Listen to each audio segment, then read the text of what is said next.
Good morning. I want to start by saying that Asymmetrex is one of the newest members of the Alliance for Regenerative Medicine. We just joined this year. The focus of our company is on developing technologies for advancing, accelerating stem cell medicine.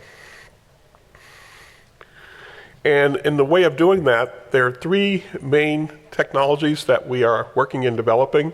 This is relevant to adult tissue stem cells, and these are patented technologies in the area of identifying tissue stem cells, quantifying them, and what I mean by quantifying them is counting them and producing them.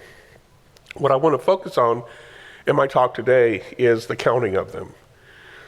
Now, some of you may be saying, I thought we could count tissue stem cells.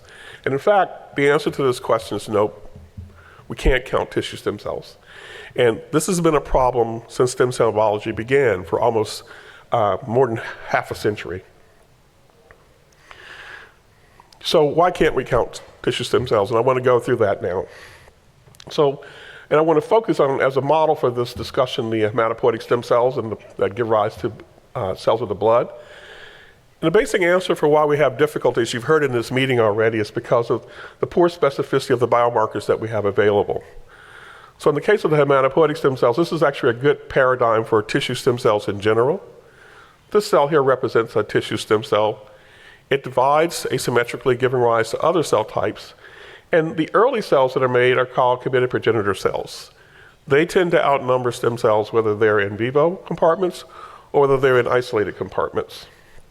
Now, we have biomarkers for this cell. And one of those biomarkers is the CD34 surface protein. There are other proteins like it, CD133, CD90. They all have the same problem. And that problem is illustrated here. And that is that not only are these markers expressed on the surface of the stem cell, they're also expressed on these early committed progenitors. And that confounds the analysis. It's because of the poor specificity.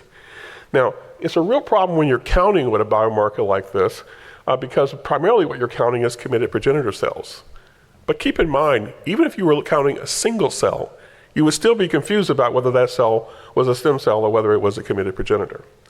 Now, the reason this process has been, I think, a point of confusion in terms of whether we can count tissue stem cells as shown in this slide, because this marker has clinical utility. And in fact, you can take the CD34 number and use it to set the critical dose for bone marrow transplants, primarily with bone marrow or mobilized peripheral blood. Doesn't work so well with cord blood, and we won't talk about that today. But the idea here is that you can get some utility from this. But the important take home today is that although that is true, we're not counting hematopoietic stem cells here. And so we're not getting a hematopoietic stem cell dose. More importantly, I've been talking primarily about this hematopoietic marker. There are some other types of cells, stem cell types that also express it. But by and large, we don't really have anything for a lot of other different types of tissues. It doesn't work there. So we've gotten used to this idea, 50 years or so, and in fact, the field is somewhat resigned to the difficulty of being able to count tissue stem cells. And what Asymmetric has a goal of doing is disrupting this sort of boredom with the problem. How are we going to do that? There are two ways. The first thing I want to do is to tell you what we're not getting when we don't have a way of counting tissue stem cells. So what's lost by not being able to count tissue stem cells with specificity? A lot of things. And I show some of them here. I've highlighted in blue the ones that I think are probably most important to the audience at this particular meeting. I've already told you we don't get stem cell dose, which means we can't do dose response analysis, we can't do optimization. If you're preparing or producing tissue stem cells, there's no way to monitor their number to do quality control. This problem is not just in clinical trials and medical arena, it's also true in our experiments in laboratories where we have many experiments going on, we don't know the number of stem cells that are involved. So if we could count stem cells, we can address all of these issues. So I'm going to tell you how Asymmetrics has gone about counting tissue stem cells and then give you some examples of it. So Asymmetrics, for 25 years, we worked on how stem cells in culture give rise to other types of cells. They do that by a process called asymmetric self-renewal. So we are fairly well versed in stem cell kinetic modeling. Now we paired those ideas and integrated it with our expertise from our partner AlphaSTEM Corporation, which is an aerospace engineering computer simulation company. What does that mean? They do probabilistic computational simulations to predict how aircraft materials, very complex composites, will fail over time. We brought that computing capability together with these ideas and came up with new software program which we call the AlphaSTEM Test. And what we're able to do with this program is to take simple cell count data and extract from it information about the number of stem cells present. And not only the number, but also their cell kinetic properties. We are very pleased that just recently our software development was recognized by Silicon Valley. This magazine, the Silicon Review, it's named as one of the 50 most valuable brands in 2017 because of the development of that software. So what have we done with it? Well, we've established a contract service to provide stem cell counting.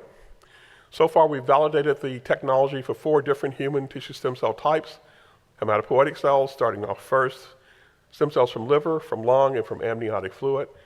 And because the underlying principles are universal for stem cells in all sorts of tissues, we think there's a lot more to come as we continue our experience with this method. So what I want to do next is not spend a lot of time telling you how we do it. And I encourage you to find me at this meeting or call me afterwards. We can talk a lot about that as well. But what I want to do is give you some of the output. So this is an output focused on the sort of essential thing we'd like to get, which is the tissue stem cell number. These are expanded human liver stem cells, and this is the output from our software. And what we're looking at here is the number of stem cells detected. So we are counting about 40,000 stem cells here in a dish that got about 300,000 cells. That gives us a fraction of about 0.28. Now, what you're observing is how the stem cell number changes over time. These vertical drops are splits of the culture. So we're looking at a serial culture. It grows for some period of time, and then we split it, and it starts growing again. So not only do we get stem cell number, we get changes in stem cell number. These stem cells can divide symmetrically. With some fraction of the time, they can divide and make 2 stem cells, and we're scoring that increase here. But eventually, in this system, they all eventually go to 0. Now, hematopoietic stem cells, these are CD34 bone marrow cells here. Same schedule, very different outcome, right? There are about 7 stem cells that we detect in 47,000 cells put in a dish.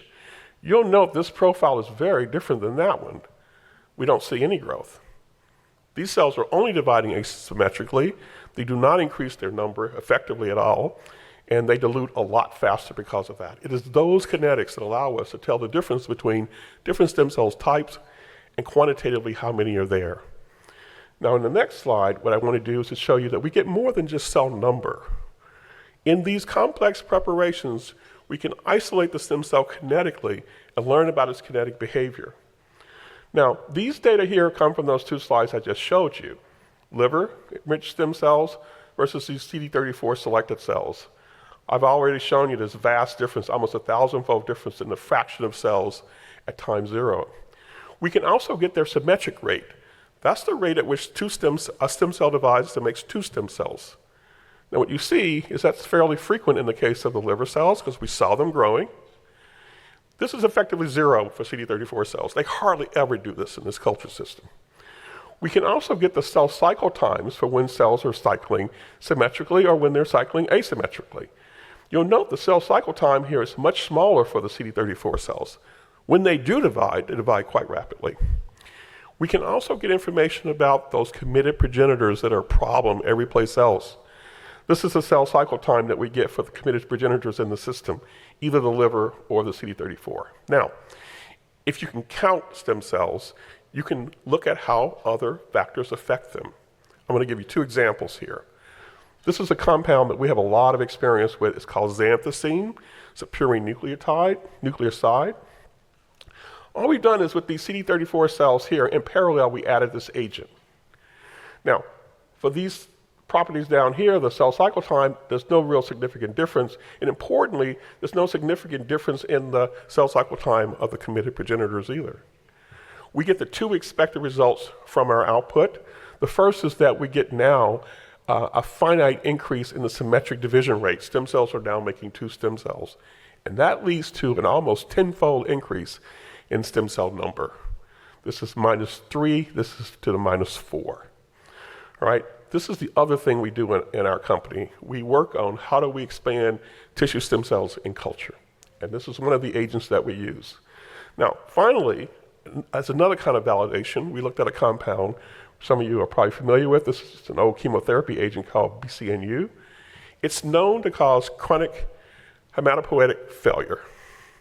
The thinking is it's because it's killing tissue stem cells, specifically hematopoietic stem cells. And what you see in this system here is that of all these parameters, only one thing changes.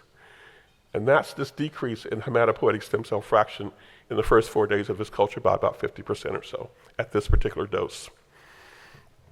So what I've shared with you today is that we have a new way of counting tissue stem cells specifically and learning more about their kinetics.